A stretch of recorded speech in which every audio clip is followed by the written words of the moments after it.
Okay, here's our last section on matrices with identities, inverses, solving, and then finally getting to use our calculators.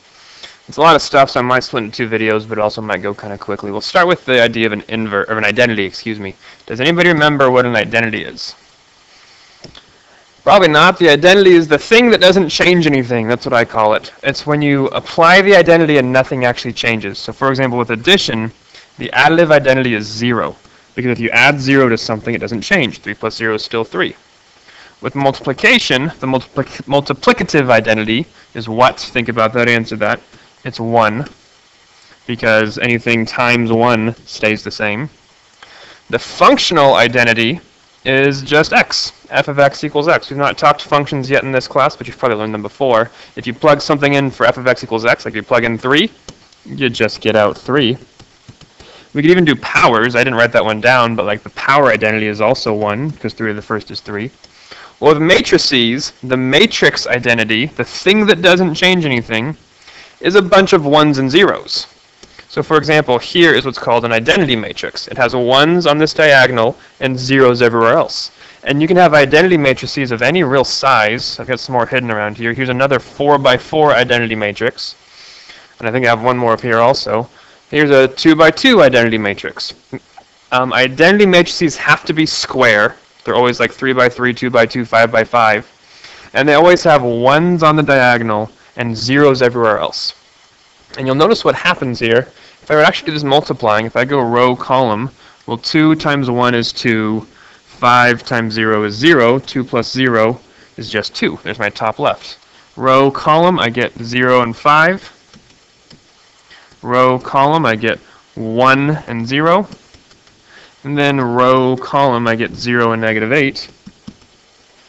This ends up being 2, 5, 1, negative 8. We get the same matrix to end that we started with.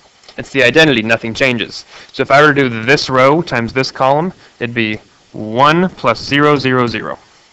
It would just be 1. And all these zeros just cancel everything down here, so it'd go 1, 2, 3, 4, 5, 6, 7, 8. This is the identity matrix. It's the thing that doesn't change anything. It's very useful. Next is an inverse. If you remember what an inverse is, it's a very, very important idea. In fact, both these ideas will come to in a later chapter. We have a whole chapter built around inverses and identities. The inverse is how you get to the identity. It undoes whatever's been done. So the additive identity is called the opposite. Okay, because we know that 3 plus negative 3 equals 0, and remember that 0 was the identity. The multiplicative inverse is called the reciprocal. So 3 times 1/3 gets us to 1, and we know that 1 is the identity, so 1/3 is the inverse of 3, the multiplicative inverse. So when we say inverse, that means anything that undoes what's been done, or anything that gets us to the identity. The inverse of squaring is, of course, square rooting, because if you took 4 squared and square rooted it, you would just get 4. The functional inverse is something we'll learn about later, inverse functions, but the matrix inverse is a little bit more complicated. Not terribly much more, but a little bit more. Here I have here I have a matrix A. This is matrix A, I call it A, B, C, D. To find A inverse, I take 1 and divide it by the determinant of matrix A. I find the determinant of matrix A, and then I multiply it by the elements in this pattern, where A, B, C, D became D, negative B, negative C, A. So this right here is the formula that you use to calculate an inverse. It's something that I would recommend writing down and getting a real good feel for, because it feels confusing at first, but you can follow the steps. So here's matrix A. I'm going to find the inverse of matrix A. Well, to find the inverse of matrix A, the first thing I have to do is find the determinant of A. And the determinant of A, which we also can write like this, is 1 times 4 minus 3 times 2. So it's 4 minus 6, which is negative 2. So the determinant of A is negative 2. That's going to go on the bottom of this fraction. So I'm going to have 1 divided by negative 2, and I take this scalar, this number which is now negative 1/2, and I'm going to multiply it by a new matrix where these numbers all get shifted. you'll notice that A and D switch spots. So I'm going to have a 4 here and a 1 here. And you'll notice that B and C switch signs. So this will become a -2 and a -3. I multiply this new matrix, this funky switched around matrix, by this scalar of -1/2, and I get -2, +1, +1.5, and -0.5. This is A inverse. That is my inverse matrix. And here's how I would check this. I would do matrix A times matrix A's inverse, A times A inverse, and this should get me an identity. It should get me 1, 0, 0, 1. So I'll do that real quick and see. I have 1, 2, 3, 4 times -2, 1, 1.5, -0.5. I'm going to have to multiply this by going row column. I'll change up some colors here. So if I go row column, that's -2 plus 3, which is actually 1. Then I go row column, that's 1 minus 1, which is 0.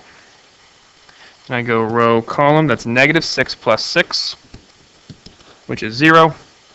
Then I go row column, and it's 3 minus 2, which is 1. We get the identity, which means that these two matrices are inverses of each other.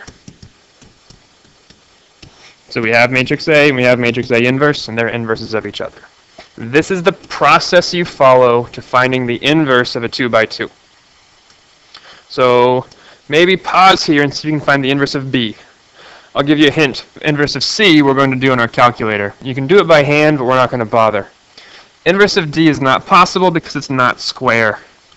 You can only find inverses of square matrices, partly because you need to find the determinant, and you can only find determinants of square matrices. But pause and see if you can find inverse of matrix B.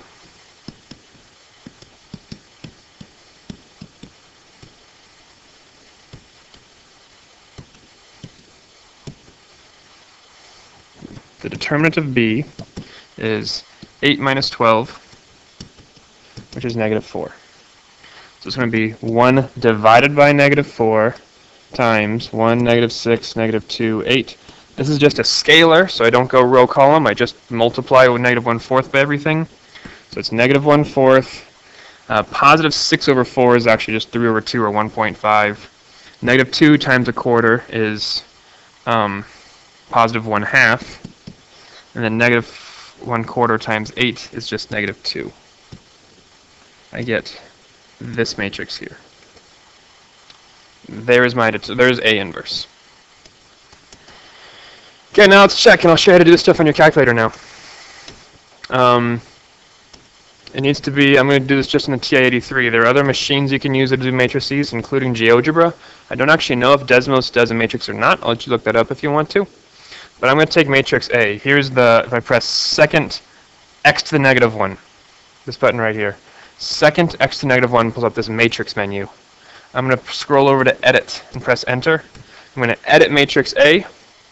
And in this case, we called it matrix B. You know, this is matrix B, but we're not going to worry about that. We'll just call it A for now.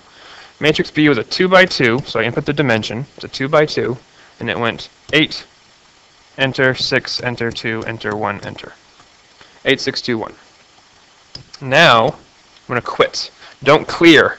Do second mode to quit. If you clear, you can erase things you don't want to erase. So I just made matrix A. In fact, I can grab matrix A if I want. If I press enter, there's matrix A. If I want to do like 3 times matrix A, there we go. 3 times matrix A is 24, 18, 6, 3. So now I've got matrix A that I can work with. Well, I want to find the inverse of matrix A.